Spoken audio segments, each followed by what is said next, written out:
Bom dia novamente, especialmente porque alguns chegaram depois. Eu conheci o Ângelo Vaz quando ele foi candidato a deputado estadual pelo PPS na última eleição. E um dos temas dele de campanha era, se eu formular mal, você melhora isso, mas uma reforma administrativa do judiciário. No sentido de que o judiciário pode funcionar melhor. E falava isso com muita propriedade, com muito conhecimento, sempre me interessei muito, e agora a gente tem essa oportunidade de assistir essa apresentação, que eu também não assisti, que também me interessa como aluna, vamos dizer. Então, Ângela, agora você pode se estender aí na sua apresentação o quanto quiser, digo, apresentação de si mesmo ou direto ao ponto, como preferir. Essa atividade está sendo transmitida ao vivo pelo site da Câmara. Como é que é agora? Câmara.sp.leg? Bom, se alguém ainda entrar no anterior, câmara.sp.gov.br, vai cair no endereço certo. Entrando no site da Câmara, clicando no Auditórios Online, dá para assistir ao vivo. Então, se vocês quiserem avisar alguém pelo WhatsApp, que talvez se interesse, compartilhem que dá para acompanhar. Ângelo, obrigada. Bom dia a todos. Obrigado, Soninha, pelo convite. Obrigado a todos por estarem aqui. Eu sei que eu que estou invadindo uma reunião de vocês, né? Então, tentarei ser bastante objetivo. Meu nome é Ângelo, como a Soninha falou, tenho 17 anos de Justiça Federal, sou bacharel em Direito, fui advogado já há 20 anos, me formei há 20 anos, estagiei sempre na área jurídica, e esses 17 anos no serviço público, né, e no Poder Judiciário, me deu conhecimento sobre as grandes mazelas do judiciário, né? Fui diretor, fui assessor no Tribunal Regional Federal, onde eu trabalho, vou falar desse tribunal daqui a pouco. E aí você percebe que há uma fake news, digamos assim, de que o problema do judiciário é só recurso, que tem muito recurso, que as leis isso, as leis aquilo. Na verdade, é um conjunto de coisas, mas eu diria para vocês que o principal motivo da lentidão do judiciário, de algumas coisas que nós vemos, é gestão. Como em vários pontos da administração pública, infelizmente, a gente se depara. Tem pessoas gabaritadas, tem estrutura, muitas das vezes, às vezes não tem, mas muitas vezes tem. Às vezes tem, mas falta gestão, né? Essa palestra que eu chamo de palestra, mas vai ser uma conversa com vocês aqui, eu fiz várias vezes no tribunal para estagiários que estavam entrando no tribunal pela primeira vez, e precisavam se situar, né? Onde estou, né? Porque vocês que estão aqui no dia a dia do legislativo já estão acostumados, né? Com comissões, com projetos de lei, com todo o trâmite natural do legislativo. Se alguém chegar aqui e querer propondo para a Soninha apresentar aqui na Câmara um projeto de um novo Código Penal, ela vai falar, pera, desculpa, mas é uma ótima ideia, acho que você tem razão. Só que aqui não é o local competente para isso, né? Um vereador não legisla, né, sobre direito penal, por exemplo. A mesma coisa ocorre com o judiciário. Então, a minha proposta aqui para vocês é uma apresentação do judiciário, para que, né, nesse mar de tribunais e juízes, que a gente tenha uma ideia do onde estamos e para onde vamos, né, dentro desse contexto. Porque se a gente conhecer a estrutura, como vocês conhecem, por exemplo, do legislativo, acho que isso também melhora essa comunicação. Acredito firmemente, é um campo de estudo meu, que é a cidadania, que um dos pilares de você construir uma forte cidadania é que as pessoas tenham acesso à informação, a todo tipo de informação, principalmente como funcionam as suas instituições. Porque não adianta nada você saber que você tem um direito, que você sabe que tem um direito, mas você não sabe nem aonde você vai, qual é o balcão que você tem que protocolar alguma coisa. Então, partindo dessa premissa, é que eu fiz essa apresentação aqui hoje para vocês. Conforme eu for me lembrar de alguma outra coisa relevante, eu falarei. Ela não é longa, a explanação, eu acho que vai ter algumas dúvidas, né? Eu gostaria que, se fosse possível, deixasse todas as dúvidas para o final, para a gente ter um cadeamento. Mas, sei lá, se eu falar uma coisa que realmente ficou... Você não entendeu nada, né? Falou, pera, agora você pode levantar naquele botão vermelho, né? Dar um stop que a gente desliga a montanha-russa, tá bom? Tá dando para enxergar a tela? Todo mundo tá vendo? Aqui tem como só desligar aqui na frente também? Não, mas estamos tá transmitindo, né? Não sei se... Não, mas é bom. Inclusive, para a imagem acho que fica melhor. Melhorou? Então, antes da apresentação, um pequeno comercial.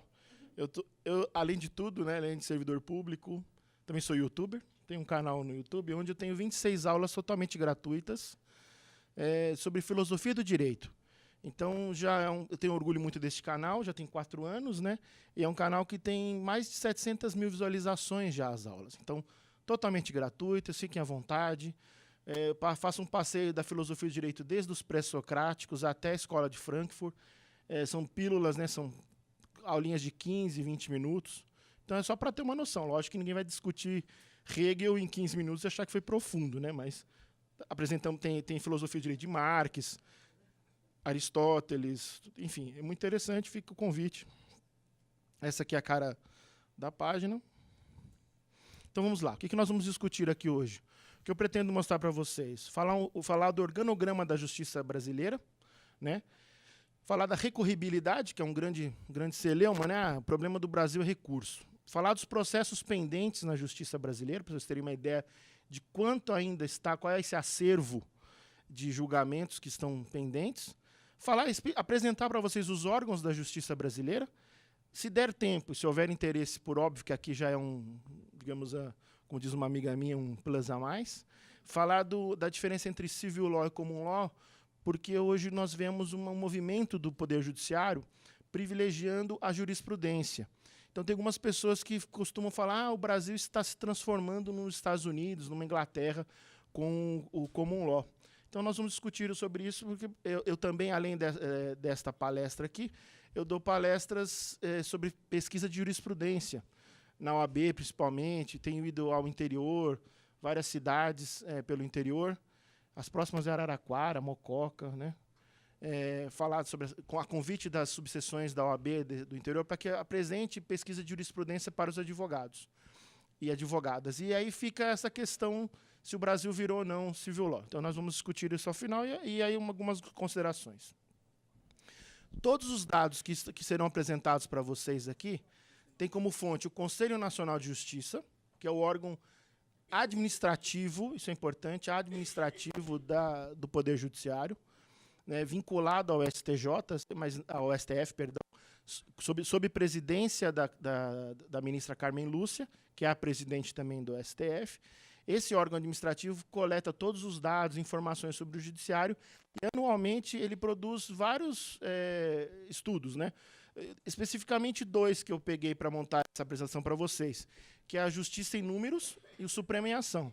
São 2 tomos enormes em PDF, eu trouxe, inclusive, aqui para deixar à disposição de vocês. A Sonia depois vê como da melhor forma para distribuir esse material. É muito interessante, tem dados fundamentais, inclusive, sobre orçamento, índice de decisão, falando principalmente do acervo, número de servidores e tudo mais. Então, vai ficar para vocês aqui depois ver a melhor forma de analisar, em primeiro lugar, e distribuir para quem tiver interesse. Então, vamos ao organograma. Esse organograma eu achei na internet, entre vários, eu achei um dos mais interessantes. A gente tem que ter em mente que o Brasil, nós temos 5 justiças, né, ramos da justiça.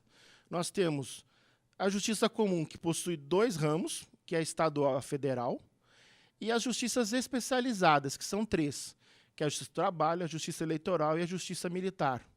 Ali está escrito da União, mas ainda prefiro, agora vamos falar justiça militar, porque tem a estadual também e a da União. Então, são 5 ramos da justiça. Estadual, federal, trabalho, eleitoral e militar. Essas justiças especializadas, elas já, pelo próprio nome, elas têm as suas competências específicas. Conforme não for da militar, não for da eleitoral e não for do trabalho, é justiça comum. Então, é por exclusão que você cai na justiça comum. E na justiça comum, sempre que houver interesse da União, ou houver uma autarquia envolvida, interesses entre estados estrangeiros, é da competência da Justiça Federal. Tirou o que é competência da Justiça Federal, o que sobrou, o residual, ou seja, a maioria, cai na Justiça Estadual. Então, isso que é fundamental ter em mente. Além disso, você vê que você tem aqui graus de jurisdição. Não sei se alguém aqui já é formado em Direito, ou está estudando Direito.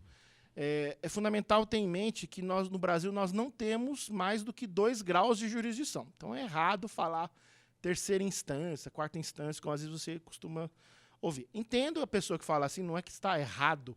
Ela está falando que existe mais um tribunal que vai analisar a sua causa. Mas, de rigor, nós temos 2 instâncias, 2 graus de jurisdição. O primeiro grau, que são os juízes, que é quando você entra com a ação.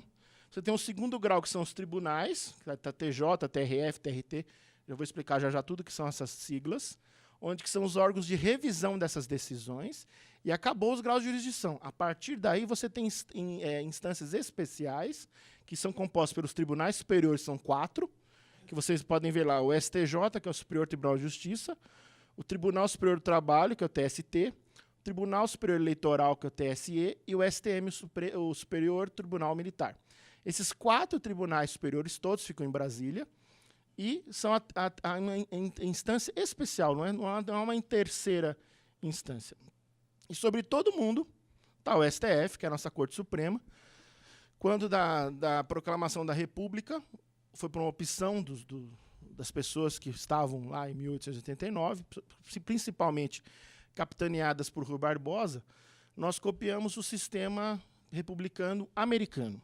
E os americanos também têm Suprema Corte, né, no Judiciário, você tem Câmara e Senado, tudo isso foi copiado. Tanto que os Estados Unidos são 9 ministros do Supremo. Originalmente no Brasil também eram 9 no STF. Eram 9, foi para 15, voltou e agora é 11, que é o número atual que nós temos. Então, pois bem, isso aqui é um olhar. Então, se você pega o leigo, que mal sabe dos direitos que possui, e ele pega e fala, agora eu vou à justiça. Qual? Né? Só para aqui, quantos quadradinhos vocês estão vendo? Né? E tem coisa que você vai direto, que são aqueles chamados prerrogativa do foro, ou foro privilegiado, como alguns falam, que você pula essas instâncias. Perfeito? Então, quando, vamos supor, é um crime de um deputado federal, que, por exemplo, tem prerrogativa de função, foro privilegiado, vai direto lá no STF. Ele pula toda essa cadeia aqui. Mas vejam vocês que é uma coisa que eu quero deixar claro que é muito importante. Prerrogativa de função ou foro privilegiado, que é o nome mais comum, é em relação a crimes. Então, se a Marcela Temer quisesse se divorciar do Michel Temer, não é no STF que ela propõe essa ação. Ela vai no juiz estadual, se eles têm casa, residência aqui em São Paulo, ou lá em Brasília, se ela colocar o Jaburu como a sua casa, vai ter que ser na justiça estadual do local, porque é uma ação de família, portanto, civil. Então, só para deixar claro, acho que muitos já sabem, mas é sempre bom reiterar esse ponto, que às vezes a pessoa pensa, qualquer coisa contra um presidente, contra um deputado, contra um vereador, é foro privilegiado. Pera, não, calma. É no que tange ao direito criminal e, agora com o entendimento do STF, no exercício em razão do cargo que ocupa. Né? A gente ainda vai dar muito pano para a manga. Porque agora que o STF está se debruçando, se vai demandar tudo, o STJ, principalmente, se os governadores vão para os TJ, se não vai. Aí pode ser um outro dia de conversa, para também dar uma boa discussão. Até aí está tudo bem, ninguém tem dúvida. Agora eu quero ver, porque ele também tem prerrogativa de função, os juízes. Então, um desembargador do TRF, aqui, ou do TJ, que comete crime, ele é julgado pelo STJ. Se eles entenderem que tem que descer, a instância inferior vai para o TJ, que ele compõe. Como podemos dizer que vai haver uma imparcialidade? Então, vai ter casos que não vai poder descer, mas essa discussão também dá para... Fica aqui, hashtag a dica, que pode ser uma próxima conversa. A recorribilidade. Se estava difícil daquele jeito lá, né, essa aqui já não está para ver direito, mas o importante é que vocês estão vendo as flechas. Todas as flechas daqui são os caminhos de possíveis recursos que a legislação permite. E aqui eu faço um ato de desagravo ao recurso. Porque parece que o problema do Brasil é o recurso. Né? Quem gosta aqui de assistir séries americanas, gosta de assistir filmes americanos, vê que você tem muito pouco recurso. O juiz de primeiro grau ele é muito forte. Então, às vezes, o advogado protesta, esperneia, pula lá, e o juiz nega o negado ou mantido, aquelas palavreados deles, o cara tem que engolir seco. Perdeu, a apelação é muito fraca, ou seja, o recurso dessa decisão de primeiro grau é muito, assim, não tem condão de muitas mudanças. Você fica naquela, meu Deus, é tudo ou nada. O Brasil, ele privilegia o segundo grau. Todas as decisões de primeiro grau de um juiz de direito, um juiz federal, um juiz de trabalho, pode ter apelação, ou recurso ordinário, por exemplo, na Justiça do Trabalho. E todos esses recursos, perdão se eu estiver sendo muito técnico, mas é necessário, eles têm efeito suspensivo. O que significa isso? A decisão do juiz de primeiro grau ela está suspensa por entrada desse recurso, que vai esperar, então, a manifestação do tribunal.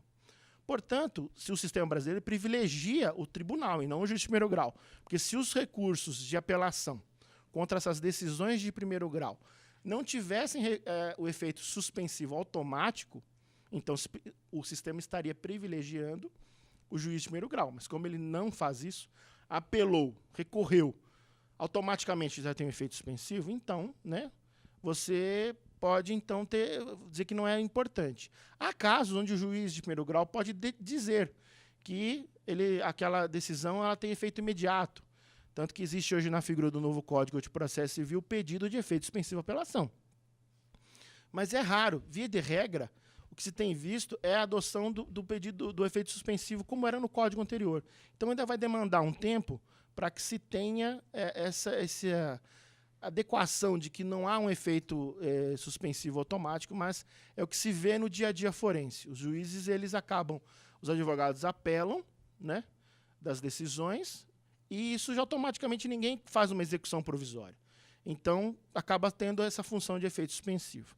Mas vejam vocês aqui, todos os recursos, você pode chegar direto no STF quando você tem, por exemplo, as questões de ações originárias, por exemplo, uma ADI, uma ação direta de inconstitucionalidade. É direto no STF, você não, né, de uma lei federal. Então, você já entra lá. Além dos casos em que realmente você tem as ações originárias, por exemplo, você tem um juiz de direito que se fez alguma coisa, uma autoridade coatora fez alguma coisa que você discorda no âmbito não criminal. Você vai entrar com mandado de segurança. Se a autoridade coatora é um juiz de direito, o órgão competente é o Tribunal de Justiça. Então, você já entra direto no segundo grau com uma ação originária.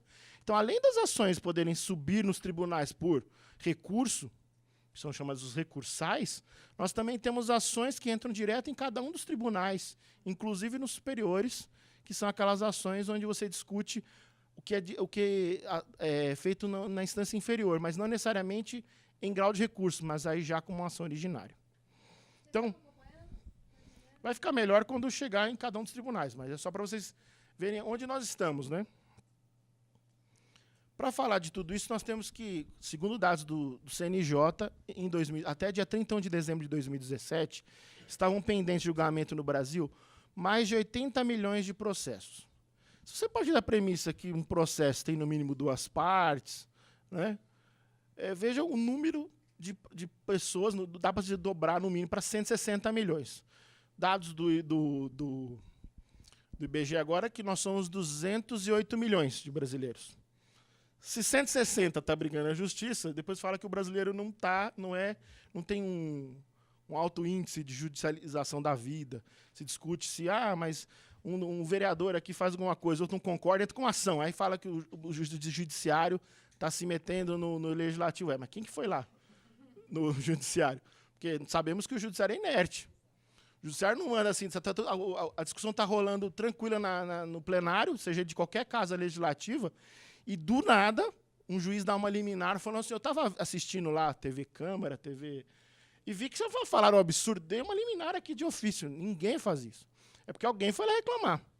Então, também, segunda dica, outro dia, uma outra discussão, podemos a gente conversar sobre essa judicialização do legislativo, judicialização da saúde, judicialização da vida que nós estamos acompanhando. 80 milhões de processos pendentes. Eu me ative a pegar aqui os nossos tribunais de São Paulo, para que a gente discutir o Brasil todo aqui não ia ser inviável. Mas só para vocês terem uma ideia, dos 80 milhões de processos do Brasil, 20 milhões, quase 21 milhões e 600 mil, estão pendentes de julgamento no TJ de São Paulo. Ou seja, um quarto. Então, um quarto dos processos pendentes de julgamento é do TJ de São Paulo. Nós temos o TRF3, que é o Tribunal Regional Federal da Terceira Região, que é a Justiça Federal aqui de São Paulo, onde eu trabalho, que está com 3 milhões de processos. O TRT da Segunda Região tem 1 milhão, que é o da Justiça do Trabalho. O único estado brasileiro, eu vou falar disso quando eu estiver falando dos TRTs, o único estado brasileiro que tem 2 tribunais regionais do trabalho é o estado de São Paulo. A segunda região que pega a capital e litoral, e a 15ª região com sede em Campinas, que pega todo o interior. Então, veja o tamanho do volume de processo que o São Paulo tem, que tem 2 tribunais do regionais do trabalho. Se você somar todos os tribunais paulistas, você passa de 25 milhões aqui e você vai para quase 1/3 dos processos do Brasil estão parados em São Paulo. E não estou dizendo que os juízes brasileiros, os paulistas não julgam, e julgam muito, né? Com metas do CNJ e mutirões e todo tipo de abordagem que é feita, ainda sobra isso de processo para ser julgado. Então, esse descrédito, que a justiça é lenta. Você vê que está sobrando, tem um acervo gigantesco aqui. Mas que os fatores que influenciam são enormes. Não é só recurso, porque o resto do Brasil não é assim. Lá no próprio tribunal mesmo, nós temos, por exemplo, são gabinetes, cada desembargador tem um gabinete. Tem gabinetes da mesma matéria, vamos, por exemplo, previdenciário, que é uma competência da Justiça Federal, e tem gabinetes, são 16 gabinetes de matéria previdenciária no TRF. Você tem gabinetes com 300 processos no acervo, e tem gabinete com 20 mil processos no acervo, ao mesmo tempo. Aí você dirá, então os advogados e advogadas que militam naquele gabinete que tem 300, eles não conhecem os recursos, não recorreram de nada. Do outro que tem 20 mil é uma bagunça. Essa, para mim, é a prova número 1, que o problema é gestão. A lei é a mesma, os recursos são os mesmos, os funcionários são os mesmos, o tribunal é o mesmo, a matéria é a mesma, e você tem uma discrepância desse tamanho. Um com 20 mil, outro com 300 processos aguardando julgamento. Então, como eu já disse no começo, nós temos a justiça comum e a justiça especializada. A justiça especializada tem a justiça do trabalho, a eleitoral e a militar. E a comum, a estadual e a federal. Como nós estamos numa casa legislativa, vamos começar com a justiça eleitoral. A justiça eleitoral é um ramo do direito especializado do Poder Judiciário que é responsável pela organização e realização de eleições, referendos, plebiscitos, toda a forma de contato da população, né, da democracia direta, é objeto do poder da justiça eleitoral. Vejam que é um caso raro, não é muito comum isso ao redor do mundo, que a justiça eleitoral, que haja uma justiça eleitoral, ou seja, um órgão vinculado ao judiciário, né, para cuidar das eleições. Historicamente, nós temos que entender uma coisa com relação ao Brasil. Dos 3 poderes, né, que nós temos, o único que não é eleito é o Poder Judiciário. Então, esse é um dos motivos pelos quais se colocou, então, a estrutura da Justiça Eleitoral, de um órgão responsável pelas eleições, dentro do Poder Judiciário, porque seria, em tese, falando isso em tese, um órgão que não sofreria influências das suas eleições.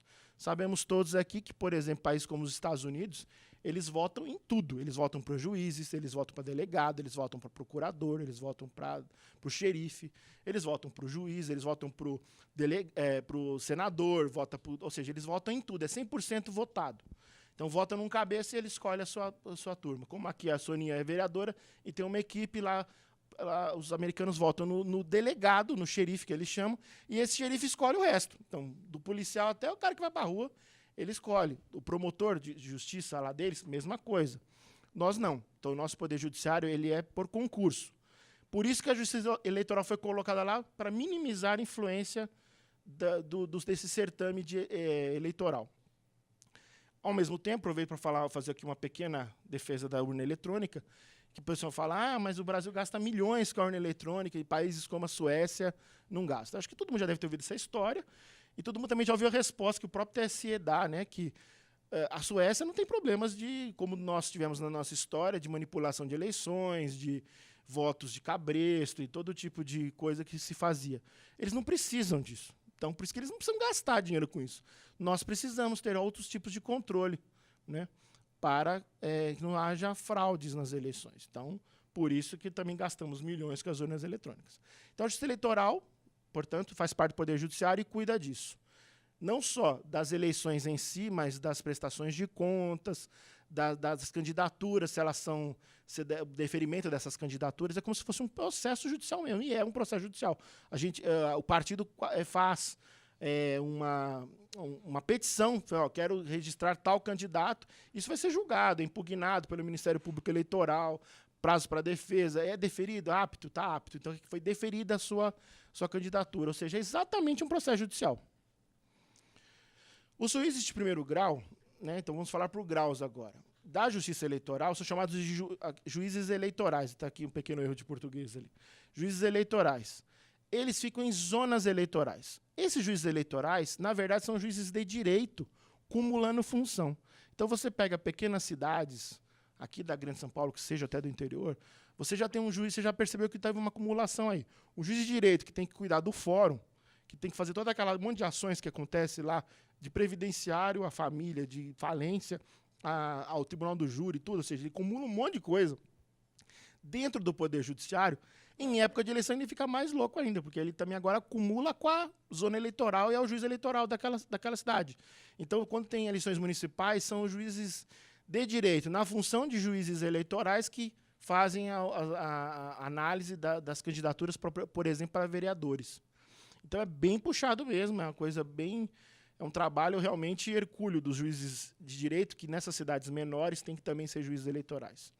E durante as eleições são compostas juntas eleitorais para ajudar, porque o juiz sozinho ia ser mais difícil. Então, as juntas eleitorais também é um órgão de primeiro grau da Justiça Eleitoral e só funciona em épocas de eleição, como agora. No segundo grau, nós temos os juízes dos tribunais regionais eleitorais. São os famosos TREs, que é o que a gente acaba conhecendo. Só voltando, a zona eleitoral equivale mesmo àquela vara judicial que você acaba indo, fazendo aqui uma similitude entre a justiça comum e a justiça eleitoral. A zona eleitoral é como se fosse uma vara eleitoral, uma vara civil, por exemplo. No segundo grau, nós temos os juízes dos TREs. Como é que é formado, como é que é composto esse TRE? São 2 desembargadores do TJ, 2 juízes de direito, escolhidos também pelo Tribunal de Justiça, um desembargador federal, ou seja, um desembargador lá do TRF, é convocado para compor o TRE, e 2 advogados de conhecimento ilibado, enfim, que são escolhidos também pelo próprio tribunal e faz essa composição. Então, esses são os componentes do TRE.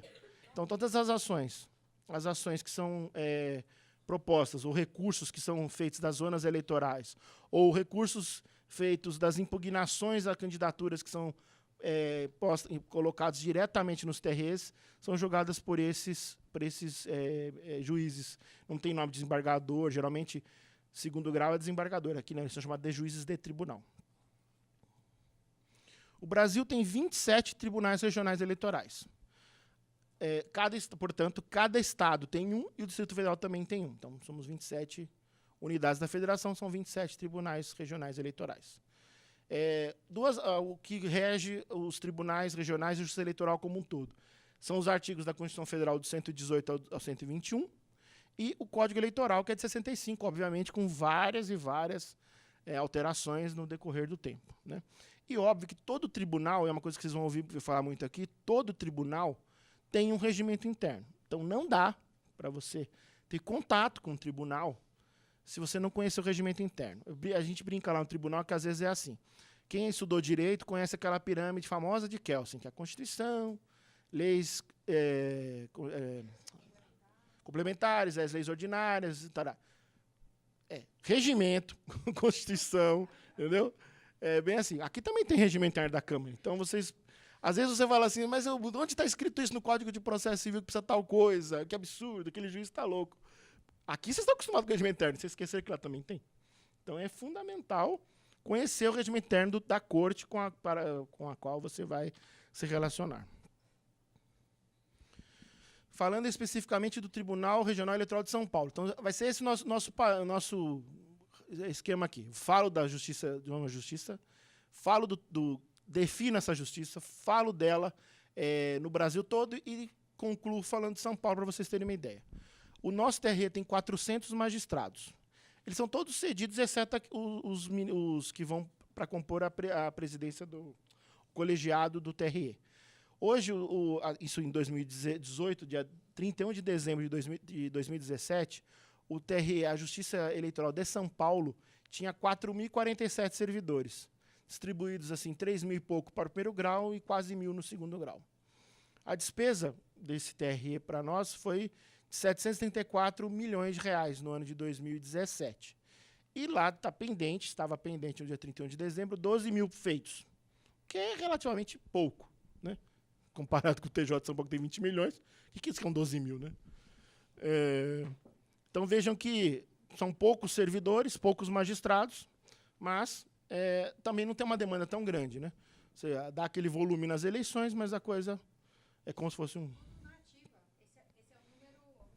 Esse é o número de magistrados e servidores na ativa. Ativos, tá. Não trouxe aqui não inclui inativos. Inativos, não. Tranquilo com o eleitoral? Alguma dúvida? Podemos ir para o trabalho? Então, nós estamos...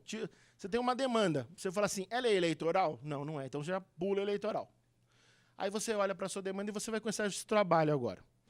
A justiça do trabalho talvez seja uma que a gente mais está acostumado, talvez porque quando trabalhávamos, a gente brinca aqui na área do direito que você quer saber sobre o direito trabalhista, pergunta para alguém que é assalariado, porque ele sabe de férias, calcular quando tem direito, quando não tem. E às vezes não sabe, que tem que ir para um advogado, para um sindicato, enfim. Porque as pessoas no Brasil é assim, elas não são apresentadas aos seus direitos. Elas têm que correr atrás e quando elas precisam que ficam sabendo. E fica parecendo, agora eu sou especial, agora eu sei como é que calcula férias. Então, isso tem que acabar, né? Isso que eu gosto de falar, se você me chamar aqui toda sexta-feira a gente vai falar qualquer coisa. A difusão de conhecimento é fundamental, né, de informação, para fazer um cidadão melhor.